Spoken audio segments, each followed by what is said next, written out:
5, 4, 3, 2, 1.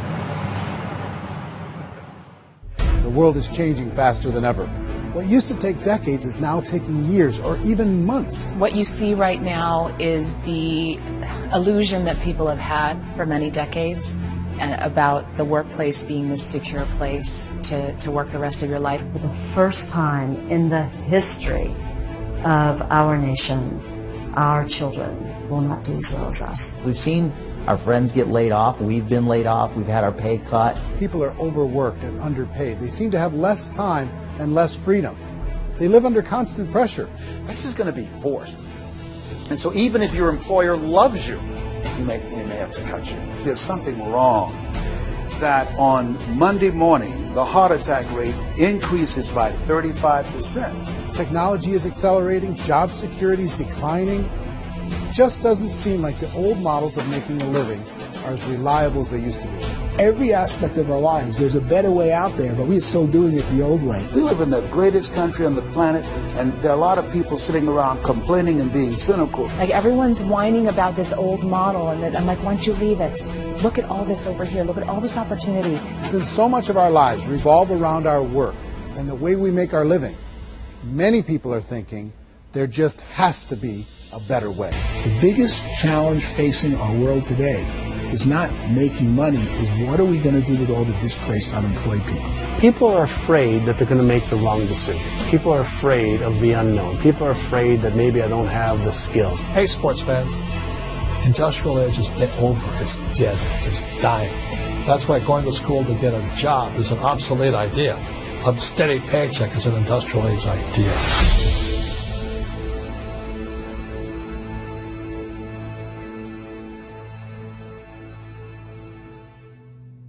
It's the search for answers that has brought us here together today. My name is Eric Worre, and for almost 30 years I've been an entrepreneur, struggling at times, but ultimately succeeding. As a best-selling author, speaker, and business owner, I've spent my entire career helping millions of people around the world to become entrepreneurs. And I believe strongly that there is, in fact, a better way when it comes to how we make a living. The career landscape has changed dramatically, and many are still working in a model that is completely out of date. What worked for previous generations isn't working as well for people today. In this film, we're going to explore 3 important questions. First, what's really going on in our working world today? Second, in this new economy, is it better to become an entrepreneur, or is it safer to work for someone else? And third, if a person decides to become an entrepreneur and start their own business, how can they do it without taking on massive risk? To help in this journey, I've brought together some of the greatest experts and thought leaders in the field of entrepreneurship to share the real facts with you. My intention is to give you new information that will allow you to make choices that are not limited by an old, outdated model. Let's start by understanding what's going on in our working world today.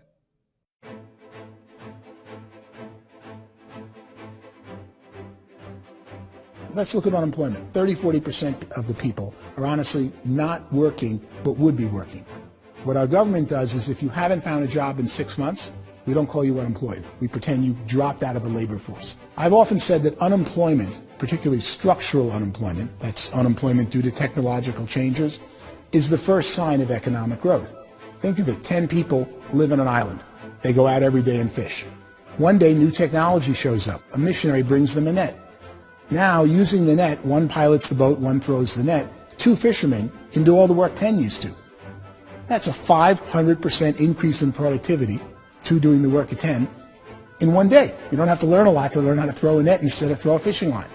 The island's got a big problem, 80% unemployment. But the island still has all the wealth of the fish because the 2 people produce as much fish as 10 did. Now, of course, looking back in history, these changes used to take thousands of years. And during that time, we went into farming and transportation. Some of us became doctors and some teachers and lawyers, and we developed all these new professions and new manufacturing jobs. Today, these changes are occurring literally in one day when a new technological advance occurs, and we don't have the social structures to deal with it or to retrain the unemployed people. So one of the things that I think is interesting as I travel across the country and really travel around the world is the way that we work and the way we get paid for work is changing pretty dramatically. On a global basis, everything is being turned upside down because of the rapidly advancing technologies. They are eliminating many jobs, and we have been left with many people not prepared for the jobs that exist. A lot of demand in public companies was to squeeze out all the fat and to get just as much margin as we possibly could, and fat equals humans. So this idea of job security in information age is so obsolete, but it's still taught inside our school system, and that's where the problem starts. There's no financial education in the school system, and people are still trained to be employees who work for that paycheck. This is a chart on the middle class. What's happening in the middle class, those that went to school, their incomes have been coming down for years. And parents still say to their kids, go to school, get a job. Now what happens to all those middle class people who are dropping off the ends of the chart? Well, they become what's called working poor. And this is what happens to working poor. But they say poverty is ending. Well, poverty may be ending, but working poverty is going up. And this is food stamp usage. So food stamp usage in America is going through the roof right now, because people cannot earn what they call a living wage. Most people have experienced financial pressures that I think are probably greater than they have been in the past. If you're not working for yourself, then it's going to be a pretty hard road for a lot of people. Today, if you're going to control your future, the 40-40 plan is gone, where you can graduate from college and get a job and work for 40 hours a week for 40 years. That day is gone. So some of these charts actually tell you what's going on.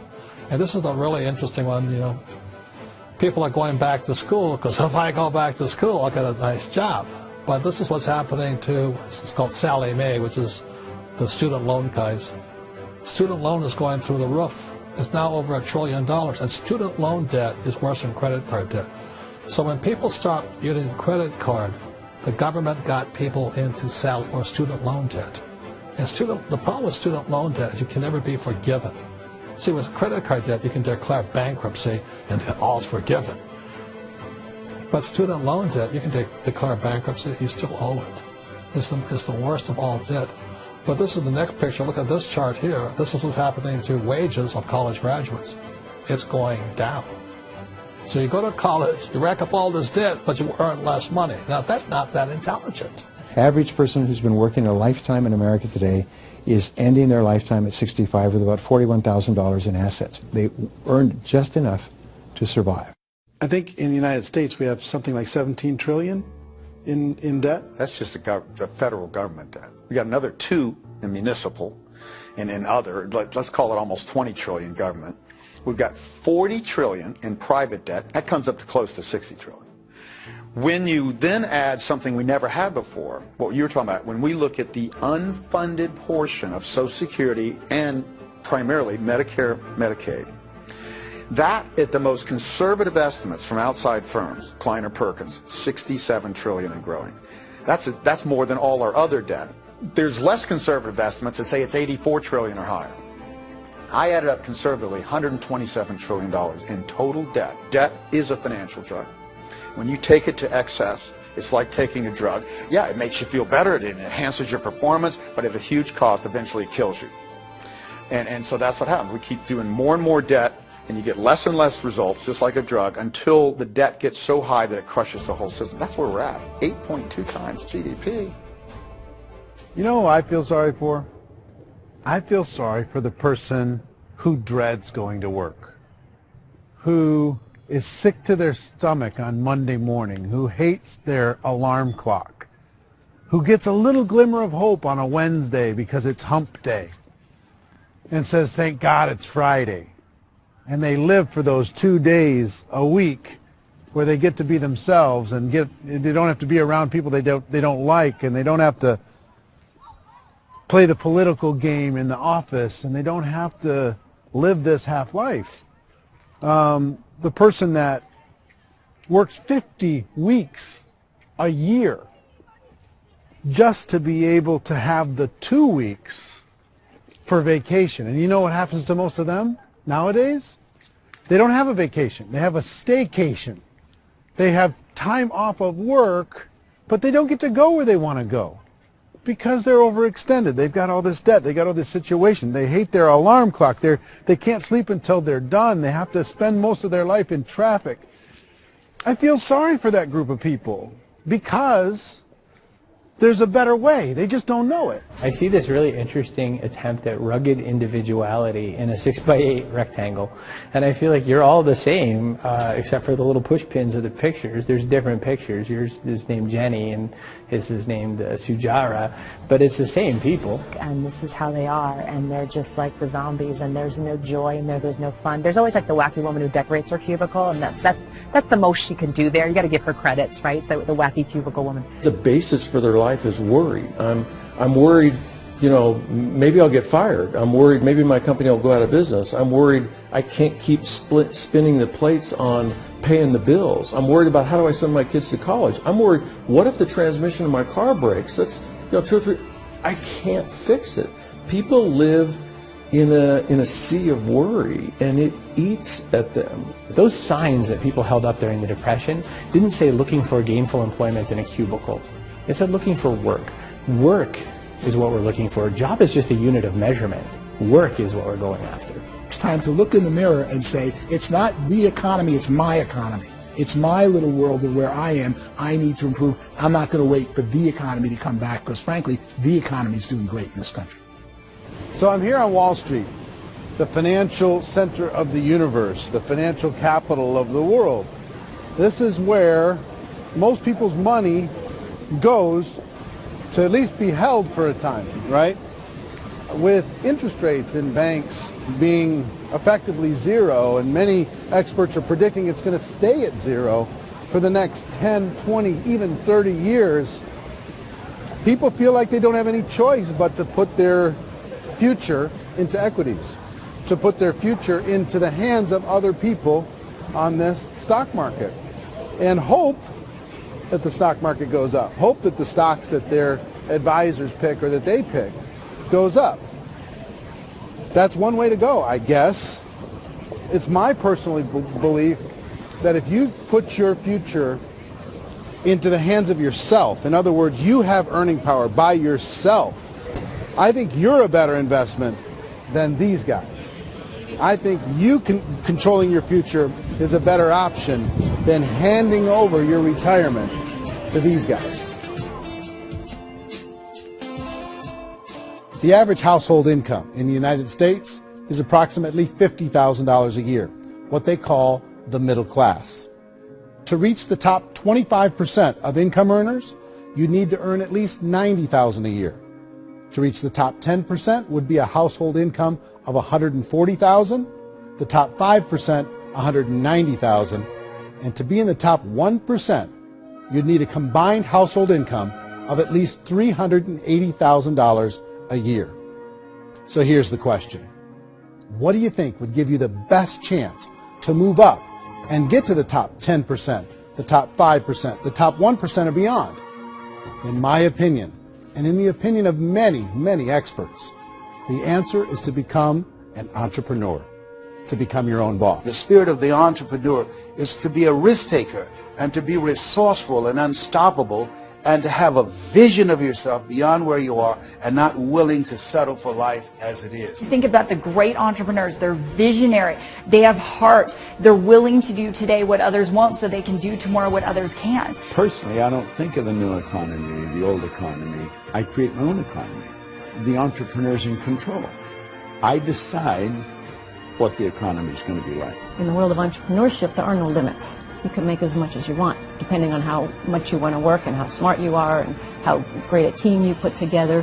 There's no more lifetime rewarding business than being an entrepreneur. Why in America, where anyone could be anything, would people want to give up their freedom and become effectively a modern-day slave, told shut up and be here every morning at 7:30, leave at 5:30, and do what I tell you? If people decide to become an entrepreneur and work for themselves, they have some traditional options, but they're riskier than you might think. Any kind of a retail business, retail build-outs, is extremely expensive.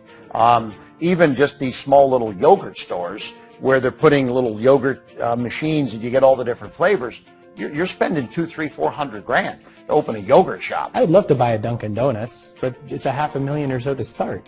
I don't quite have that just in case. In our search for a better way to make a living, we've come to the conclusion that becoming an entrepreneur is actually safer than being an employee. And through our look at the entrepreneurial options, one particular path kept coming up from expert after expert.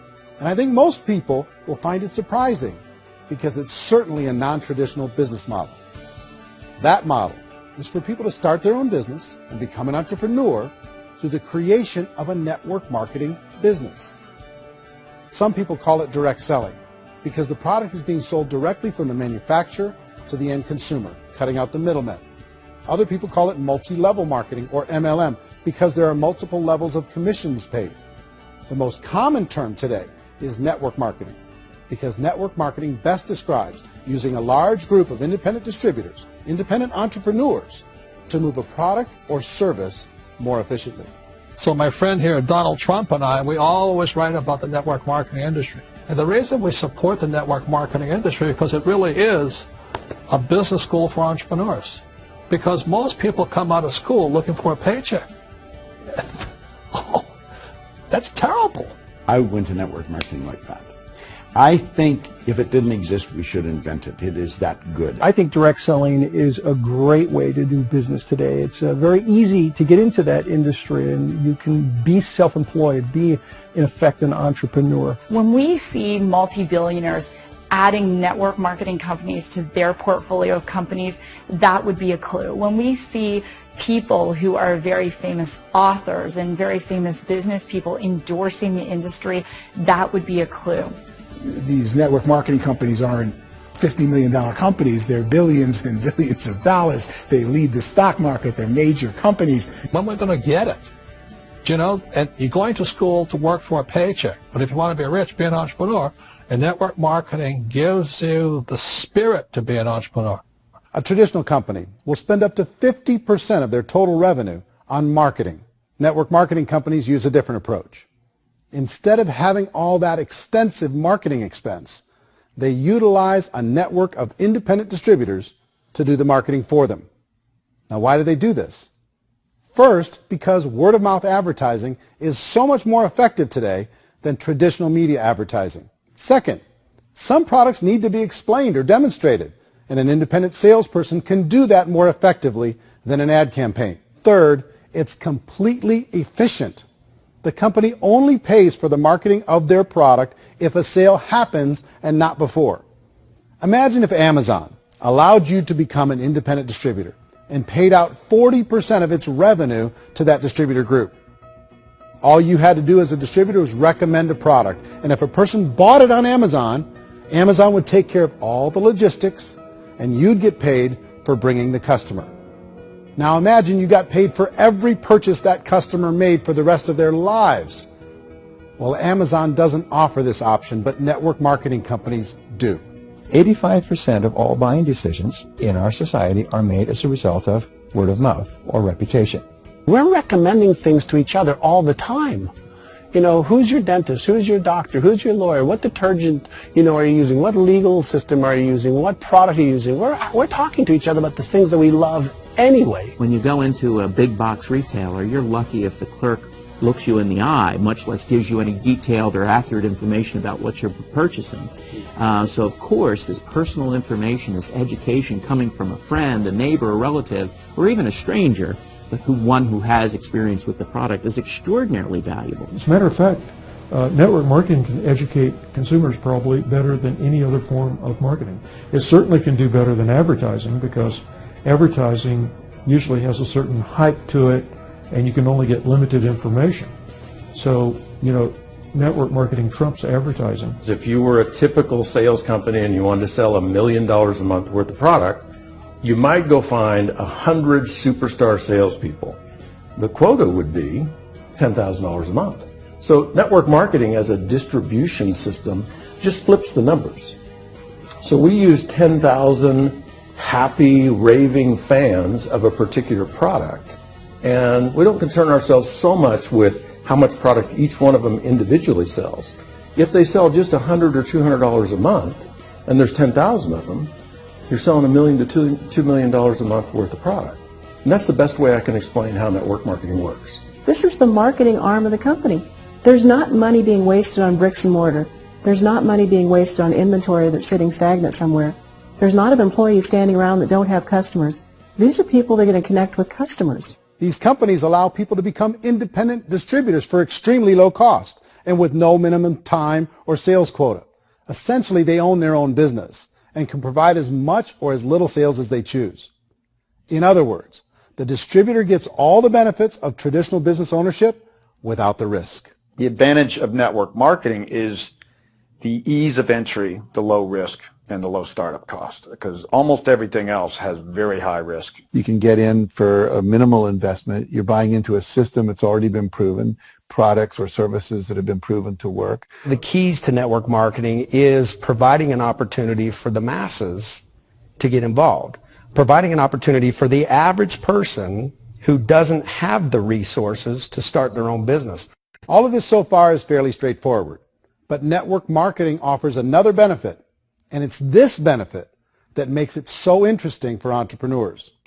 Network marketing allows a distributor to build their own network of other distributors and then compensates them on the sales created by that entire group. Direct selling is, at its base, very simple. It's the sale of a product or service to an individual on a face-to-face, one-on-one basis, just the way we're talking right now. But there's an important element as well, and that's the offering in conjunction with that sale of product, the offering of an opportunity for someone to make something of themselves. No matter what your social status is, no matter what language that you speak, I mean, look how many unbelievable people are becoming successful that speak every kind of language out there. What an awesome gift to give the world. Instead of having to work your way up in a system and prove that you could be a sales manager, they just decided everybody can be a sales manager. Everybody gets to build a sales team from day one. And so what that brought into the system of growth as a direct selling company is the concept of compounding or geometric progression. Because now you can actually grow sales force very quickly because everybody is enrolling people in their own sales force. People who are like, oh, this is weird, I'm building a sales team, or what do you think you do at a regular company? How do you think a regular company works? Network marketing is the only industry that doesn't say your past determines your future. It looks at your past and says, okay, now what can we train you to do so you can have a great future? Every other employer out there wants to exploit you for what you already know, not teach you something new. Network marketing has the potential to save the United States and the world because it's going to teach people not to be employees but to be entrepreneurs.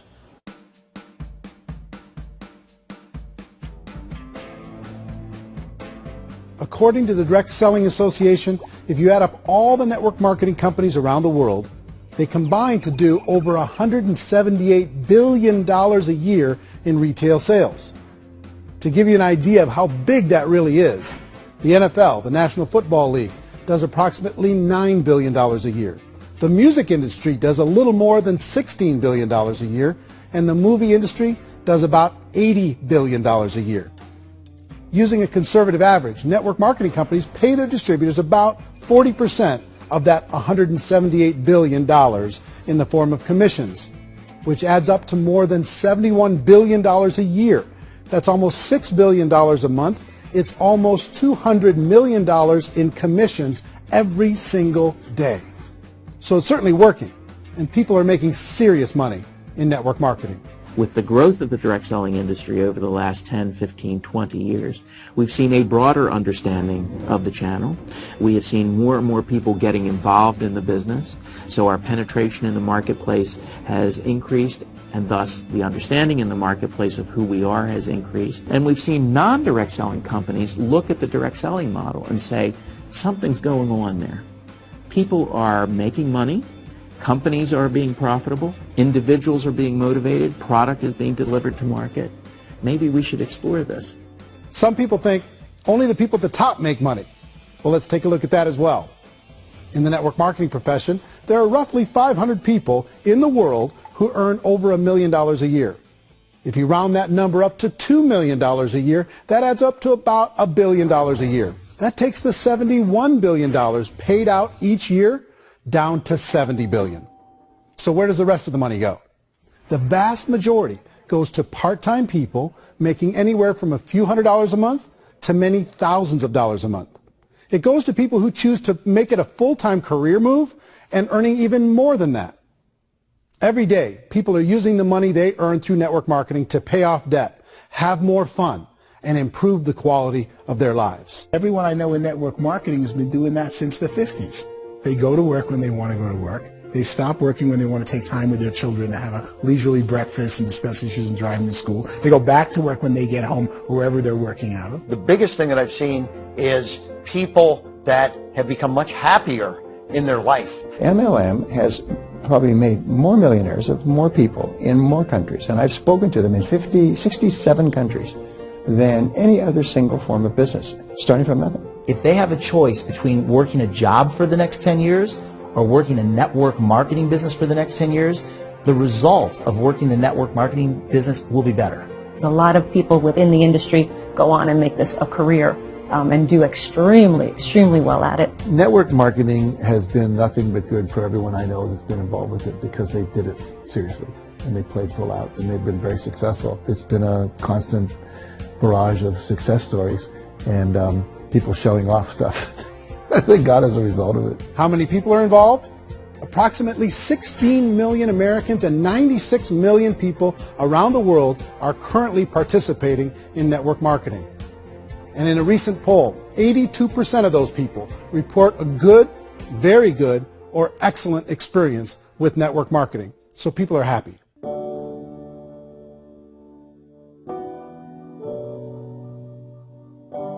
So I've taken a look at the network marketing profession and really tried to understand why so many people are confused as to the validity of this as a business.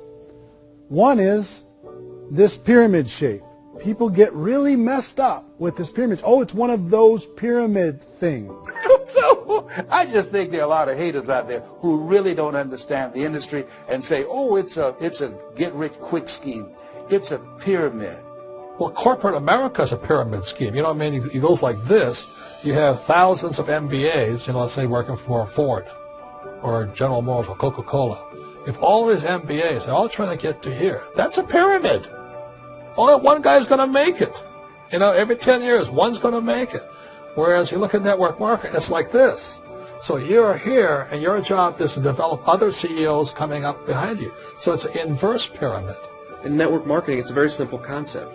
If you sell product, you get paid. It is paid based on production. There is no first mover's advantage. There is no investment component where the more somebody spends, the more they're entitled to make. So the two are polar opposites of each other. It doesn't matter what shape the company is or the compensation plan is shaped, whether it's a circle or a pyramid or a triangle or a trapezoid, it doesn't matter. If compensation is coming primarily from recruitment, then you've got a problem. On the other hand, if an operation is basing their compensation to participants on the basis of sales, even when those sales are generated by people you've recruited, well, then you're a perfectly legitimate enterprise. That's the legal test, it's the practical test. Another issue that's been true in the past that is no longer true now is people used to be in network marketing loaded up with products that they couldn't sell and they ended up a loser. They ended up with a bunch of product in their garage, they ended up with a bunch of products sitting in their kitchen shelves or whatever, and they thought they could sell it and then they weren't willing to or able to sell it and they ended up with a bunch of stuff and they were bitter about it. There was this thing called front loading where you had to buy if you bought $25,000 worth of product, you got better commissions and all this. Today, it's almost all done by computer. It's direct mail comes from a warehouse somewhere else. You don't have to have all this inventory. You don't have to stock up. It's a paperless world now. Most of it's done online. You have a back office. It really works. And the technology has changed everything. Third issue is people start talking about 99% of people in network marketing don't make any money. Well, we've talked about that over the course of this journey together. Almost $200 million a day is being paid out to network marketing distributors around the world. The naysayers, the people who say that it doesn't work, are usually the ones who just don't know how to make it work for themselves. And so they're giving you an opinion, and I tell people don't confuse people's opinions with expertise, because opinions are free. And don't confuse sincerity with the truth, because people can be sincerely wrong. But here's the reality inside of network marketing. The vast majority of people that get involved in network marketing just become customers, and they get involved to be able to purchase product at a lower price. If you take Costco as an example, if a person goes into Costco and gets a membership to Costco so they can get a lower price on the product, we don't call that person a loser because they have a bunch of product that they walked out with a smile on their face. Yet when some people want to take a look at network marketing, they say, well, those people, they're just using the product and they aren't earning an income, so they must be a loser. They're not a loser. They're a happy customer. That's the vast majority of people that are involved in network marketing. Now, a smaller percentage of those people decide to go build a business. They earn $300 a month, $500 a month, $1,000, $2,000. That's the bulk of earnings in network marketing. And then there's the few that really decide to take it serious, really decide to build a large network, really work to make that network very, very productive. And those people make huge amounts of money, and there's no cap. What I do as an outside economist, just somebody looking at this industry like any other industry I speak and say, look, what's the realities of this? 1% do incredibly well. 10% generate some additional income at pretty low risk and effort. That's fine. And 90% of people roughly end up customers. One thing that I think is real when it comes to people's perceptions about network marketing is people put this, and distributors, I think, involved in network marketing have some responsibility for this. They have sometimes unrealistic claims about the product or about the income. Most people who become distributors, they want the money, they want to be successful, but they don't have the skills. They don't know what to do. And when people don't know what to do and they're in a new business, they're scared. And when they're scared, they panic and desperation kind of sets in. So they think everyone they talk to has to get in. So if I talk to you and you say, well, no, I don't have time to do that, they're like, no, I need you. You have to do this or I won't be successful. So I start clawing on you. I start that desperation. So then I start making claims about the product, which are not appropriate, probably not even true. Or I start saying, oh, let me show you how you can make all this money and you don't have to do anything, Eric. And so you just totally misrepresent the opportunity, and you're clinging with people because you think you need everybody to be successful, and you don't. You know, one of the messages that I try to deliver most forcefully to companies as well as salespeople in direct selling is that you don't have to overpromise. The reality is in network marketing, there's a lot of hard work involved. There's a lot of effort. You're going to have to develop yourself. It's a business like anything else. It's going to take some time, but in my opinion, it's better.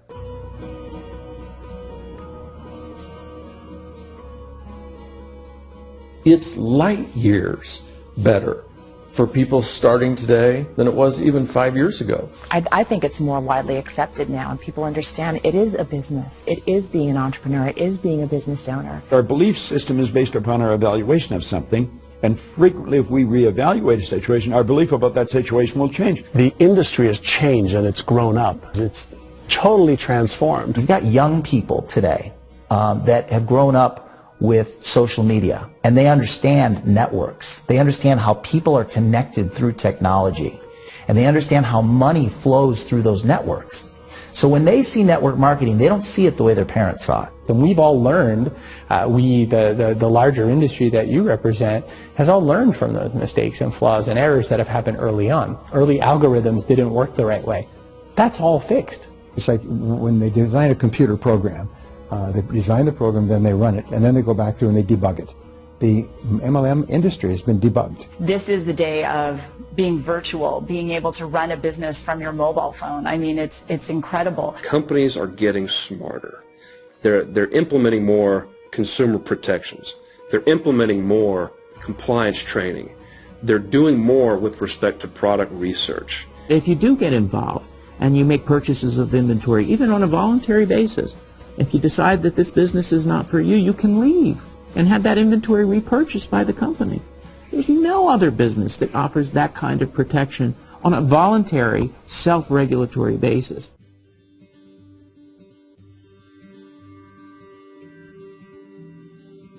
If you decide to look further into a network marketing business in order to generate more cash flow for your family, I would recommend reviewing the following 4 elements. First is the product or service. And on the product or service, I would ask 5 important questions. 1, do you like it? Is it something you would feel comfortable sharing with others? 2, is there a recognized need in the marketplace? It's hard to create a need if one isn't naturally there. Third, does the product meet that need? Does it solve a legitimate problem for consumers? And fourth, is it priced to sell? Can it compete in the marketplace? And fifth, is it priced for profit? Is there enough margin for the company and the distributor to be able to generate income for the long term? If you can answer the questions on the product to your satisfaction, the next element to consider is the company itself. Is it well run? Do you believe in the founders or the management team? Do you feel they have what it takes to go all the way?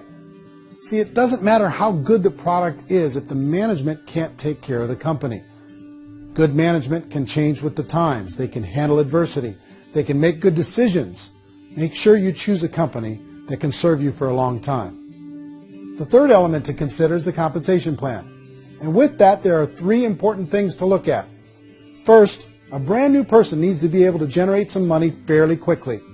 It may be an obvious reason, but you can probably imagine the ripple effect of a distributor getting involved and having even a small victory fast. That can only help with the overall success of the organization. Second, a person should be able to develop a moderate part-time income in a reasonable period of time. As they develop their network and as their sales grow, they should be able to enjoy more benefits. And third, for the people who are really serious, for those who decide to really go pro in the network marketing profession, there should be the possibility to make a serious full-time income if they work hard and are committed to developing their skills. If you're comfortable with the product, the company, and the compensation plan, the last thing you should look at is the support that will be made available to you. Does the company have a website? Does it have a solid online reporting tool? Do they have comprehensive training available? Do they host events to help you build your business? If you decide to do this, what kind of a support system can you plug into? Choosing a network marketing company is a personal decision. But evaluating the 4 elements of product, company, compensation plan, and support is a great place to start. Is the company promising that you're going to get rich quick or that you can make a lot of money without a lot of effort? That's a red flag. Is there a product that you really believe in that you think can be sold? Or are you being told by salespeople or the person who's trying to recruit you or by the company itself that don't worry about the product, all you have to do is recruit other people into the business? Red flag, warning sign. If you're hearing that, take a second or even a third look. Get to know the customers, the products, the business, have some success, and see where the opportunities might take you to move up in the organization. You want to find out how concerned are they about my education, my training, and my development? Is there a space for me to grow? Most important question. Learn everything that you can about the product. Make sure it's something that you believe in. And learn everything you can about the industry and work that system. You have to be very passionate about whatever that company is doing. I would get involved. You can always test drive anything, the product, the service, the community, and then lean into it a bit. If it feels good, then lean into it a lot. Behind me is the Lincoln Memorial. And this is a place where Martin Luther King Jr. had his famous I Have a Dream speech.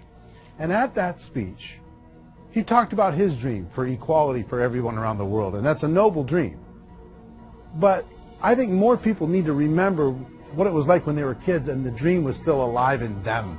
Before it got beaten out of them by reality, by this paycheck, by these responsibilities, and by having to live for this job to pay the bills. I think people need to remember that, go back to that. Once they know that there's a better way, I think their future is going to be much brighter. They can live a better life.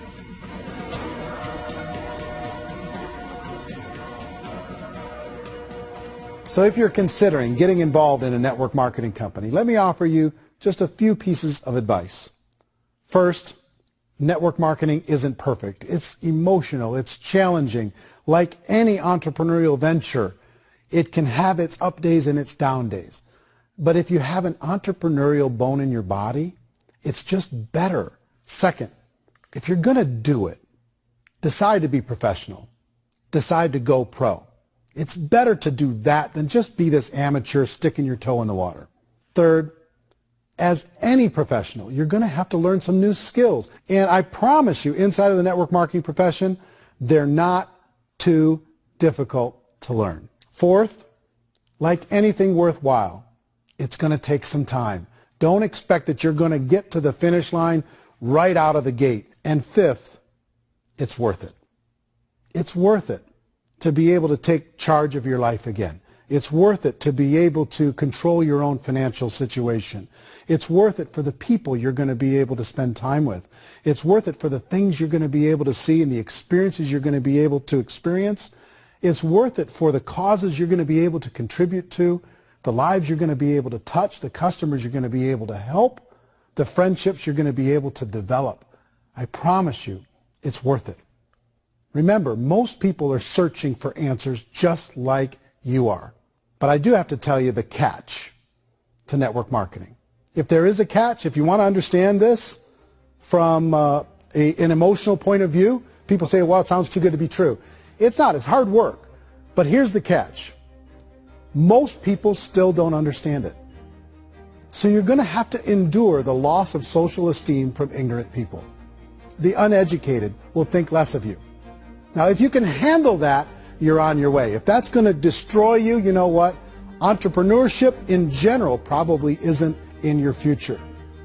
If you can face that catch, you can become unstoppable. I want everyone to really contemplate this if they're not in network marketing. You're in a job, you probably have a mortgage, you have rent, you have debt, whatever's going on. You're in a prison. You work just hard enough to keep them from firing you, and they pay you just enough to keep you from quitting. Come on! I've been there, done that, and bought that t-shirt. In network marketing, if you run into failure, it's really just a homework lesson for yourself. There's no one to blame. You really have no excuse not to be successful. You just don't. People don't want to hear that, but there's so much available to you. If you want to be a good network marketer, be a student to the people above you, be a fellow traveler to the people on the same level, and be a teacher to those below, and know when it's appropriate to do which.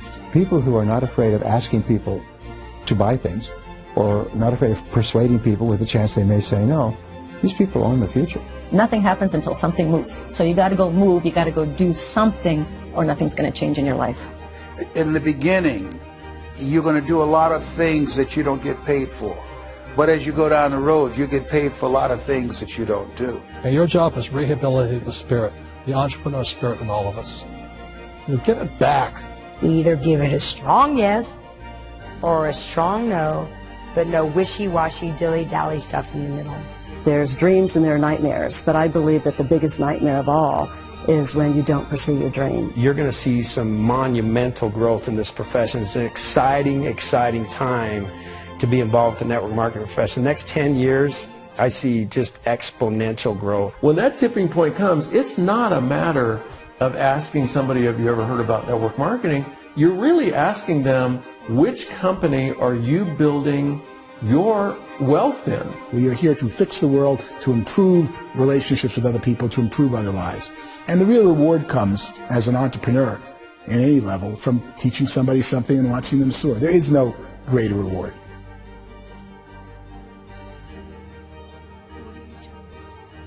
Life's too short to spend it living someone else's dream instead of your own. It's too short to spend it living at a fraction of your potential. Can being an entrepreneur be a challenge at times? Sure. But here's what you get in exchange. It can be yours. Something that you built, something that you created, something that you made happen. This balloon represents your dream. It represents entrepreneurship. My wish for all of you is that you would reach out and grab it. The choice is up to you.